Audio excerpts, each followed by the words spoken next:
नमस्कार and I welcome you all to world affairs. मैं हूं प्रशांत धवन। अगर आपने चैनल को सब्सक्राइब नहीं किया है तो सब्सक्राइब टू वर्ल्ड अफेयर्स। भारतीय सेना ने एक पाकिस्तानी आतंकवादी पकड़ लिया है, जिंदा पकड़ा गया है। ये यहाँ पे आप देखोगे, इस पे आर्टिकल है, आर्मी कैप्चर्स 18 ईयर ओल्ड। कुछ न्यूज़ पोर्टल्स ये भी क्लेम कर रहे हैं कि इसकी एज 19 है, मगर यहाँ पर लिखा है कि army captures 18 year old Pakistani terrorist in Uri sector of Jammu and Kashmir. दो आतंकवादी थे, ये लोग उरी सेक्टर में अटैक करने की कोशिश कर रहे थे। आर्मी ने इनको घेर लिया। आर्मी ने एक आतंकवादी को मार दिया। यहाँ पर इसका नाम था, जो आतंकवादी मर चुका है, कारी अनाज। ये 33 साल का था। और ये जो सारे यहाँ पर हथियार हैं ये पकड़े गए हैं। AK-47 grenades. उरी सेक्टर में बड़े हमले की तैयारी थी यहाँ पर। तो एक आतंकवादी मारा गया। दूसरा जो यहाँ पर आतंकवादी था, अली बाबर पात्रा, आर्मी ने इसको एक ऑप्शन दिया कि ये सरेंडर कर सकता है। इसने फिर यहाँ पर सरेंडर कर दिया। बाद में अब आदमी को ये पता लगा है कि ये पाकिस्तान के पंजाब का है और ये पैदा हुआ था ओकरा डिस्ट्रिक्ट में। और इसलिए आज के समय लोग इस आतंकवादी को कंपेयर कर रहे हैं अजमल कसाब से। ना ओकरा डिस्ट्रिक्ट पाकिस्तान का है कहाँ पर, यहाँ पे आप देख पाओगे, लाहौर जो है ना, यहाँ पे लाहौर के साउथ में यहाँ पे आपको मिलेगा ओकरा डिस्ट्रिक्ट। करीब 3-3.5 लाख की यहाँ पर आबादी है। अब आप इमेजिन करिए, यहाँ से लेकर यहाँ पे पहले इसको लेकर गए पाकिस्तान के आतंकवादी संगठन, इसकी ट्रेनिंग हुई, फिर इसकी इन्फिल्ट्रेशन करा दी गई और फिर ये पहुंच गया यहाँ पर इंडिया में। और इन आतंकवादियों का टारगेट यहाँ पर ये था कि रिसेंटली जो उरी अटैक्स की एनिवर्सरी ऑब्जर्व की जा रही थी, उसी दौरान एक और बड़ा टेररिस्ट अटैक ये लोग यहाँ पर करते। आपको पता होगा कि 2016 में जो उरी सेक्टर है जम्मू कश्मीर का, वहाँ पे हुआ था जैश-ए-मोहम्मद द्वारा एक आतंकवादी हमला। यहाँ पर हमारे 19 जवान वीरगति को प्राप्त हो गए और 4 आतंकवादी यहाँ पर मारे गए थे। इसी के रिस्पांस में हमने सबसे पहले सर्जिकल स्ट्राइक करी थी इन पाकिस्तान ऑक्यूपाइड कश्मीर। नाउ एक बहुत ही इंटरेस्टिंग बात मैं आपको ये बता रहा हूँ कि जो ये ओकरा डिस्ट्रिक्ट है पाकिस्तान का, यहाँ से बहुत ही फेमस पीपल निकले हैं recently. For example, Imran Khan की जो तीसरी जो इनकी बीवी है, बुशरा बीवी, ये भी ओकरा से ही है। उसके अलावा अजमल कसाब भी यहीं पर पैदा हुआ था। जी हाँ, कसाब पैदा हुआ था फरीदकोट विलेज में इन दी ओकरा डिस्ट्रिक्ट ऑफ पाकिस्तान। अब यहाँ पे आप पूछोगे, ऐसी क्या यहाँ पे खास बात है ओकरा में कि कसाब भी यहाँ से निकला, फिर एक और ये जो आतंकवादी है ये भी यहाँ से निकला। इतनी यंग एज में यहाँ पे आतंकवादी कैसे बन जाते हैं लोग?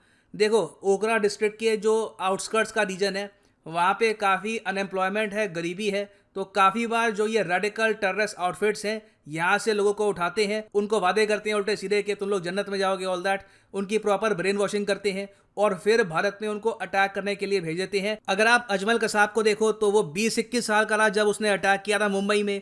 अली बाबर पात्रा को आप अगर देखो तो ये भी 18 साल का है। और इंडिया के लिए यहाँ पर सबसे कंसर्न की बात यह है कि पाकिस्तान में जैसे जैसे इकोनॉमी कोलैप्स कर रही है, वहाँ पर जो गरीबी है लगातार बढ़ती जा रही है। तो बहुत सारे जो आतंकवादी संगठन हैं ये जल्दी जल्दी और लोगों को रिक्रूट कर रहे हैं। और अब तो देखो, इन आतंकवादी संगठनों को सपोर्ट भी मिल रहा है तालिबान का, अफगानिस्तान में और जो टेररिस्ट आउटफिट्स हैं उनका भी इनको सपोर्ट मिल रहा है। तो भारत के लिए आने वाला टाइम काफी मुश्किल होने वाला है।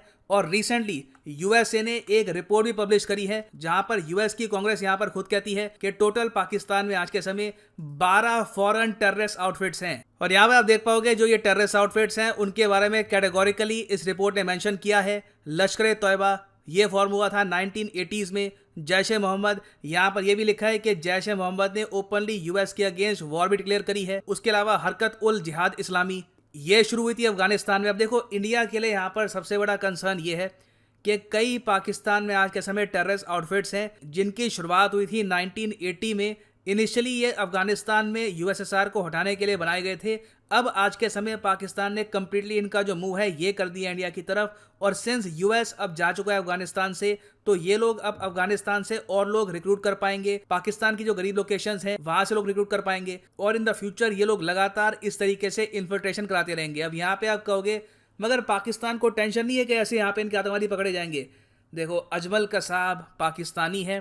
पाकिस्तान के जर्नलिस्ट ने खुद ये बात एक्सपोज करी थी। उसका जो घर था पाकिस्तान में वो दिखाया गया। It was pretty much proved. Even Pakistan के जो फॉर्मर प्राइम मिनिस्टर है नवाज शरीफ, उन्होंने भी ऑन रिकॉर्ड कहा था कि अजमल कसाब बिल्कुल एक पाकिस्तानी था। यहाँ पर आप देख पाएंगे 2008 का आर्टिकल है। नवाज शरीफ ने ऑन रिकॉर्ड ये बात कही थी कि अजमल कसाब इज पाकिस्तानी। मगर उसके बावजूद आप अगर देखो तो एक आतंकवादी पाकिस्तान का पकड़ने के बाद भी इंडिया ने इतना इंटरनेशनल प्रेशर पाकिस्तान पर डाला नहीं उस टाइम जितना हमको डालना चाहिए था। और इसलिए अब हम देख रहे हैं कि 2018-19 के आसपास इमरान खान की गवर्नमेंट काफ़ी झूठ बोलती है कि इंडिया में जेनोसाइड हो गया है, हम लोग हिटलर हो गए हैं वगैरह, काफ़ी वो मतलब बड़ा चढ़ा के बातें बोलते हैं।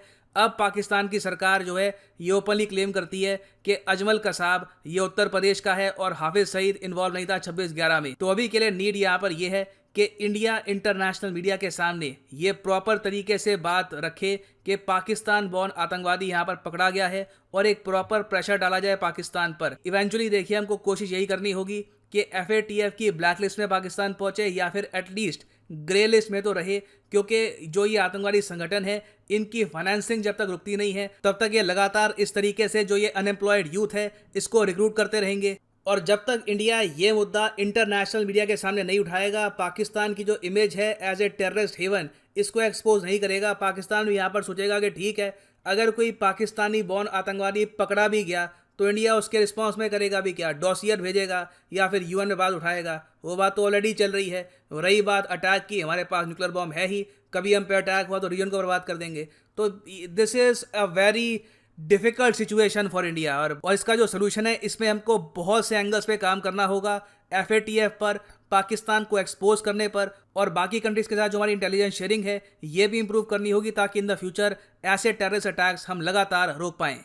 और फाइनली मैं आपसे यहाँ पे सवाल पूछूंगा कि इस टाइप के जो आतंकवादी हमले हैं इनको रोकने के लिए हम क्या स्टेप्स उठा सकते हैं। इसके बारे में आप एक प्रॉपर आंसर लिखिए in the comment section below.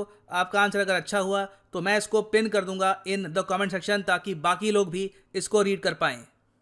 और आप किसी भी एग्जाम की तैयारी कर रहे हैं, चाहे SSC, UPSC, bank, any examination, simply जाओ unacademy.com पे या फिर अनअकैडमी की जो ऐप है डाउनलोड कर लो फ्रॉम गूगल प्ले स्टोर। हमेशा आपको मिलेगी ऑन ट्रेंडिंग लिस्ट और यहाँ पे आप परचेज कर सकते हैं the exam course of your choice. For example आप प्रिपेयर कर रहे हैं let's say for CDS, click on CDS और यहाँ पे आप परचेज कर सकते हैं the course tenure of your choice. अगर आप प्रिपेयर करना चाहते हैं for 24 month you can by the 24 month course. मगर जो प्राइस यहाँ पर लिखा है पे करने की आवश्यकता नहीं है आपको, सीधा यहाँ पे कोड यूज़ करो PD10। और बाय द वे मैं आपको ये बता दूँ कि अगर आप 24 महीने का कोर्स परचेज करेंगे तो आपको 4 मंथ्स एक्स्ट्रा मिलेंगे, तो आपका टोटल जो कोर्स होगा ये होगा 28 मंथ्स का। सो इसी नोट के साथ ये है यहाँ पर वीडियो का अंत। Thank you for listening and as always God bless you all.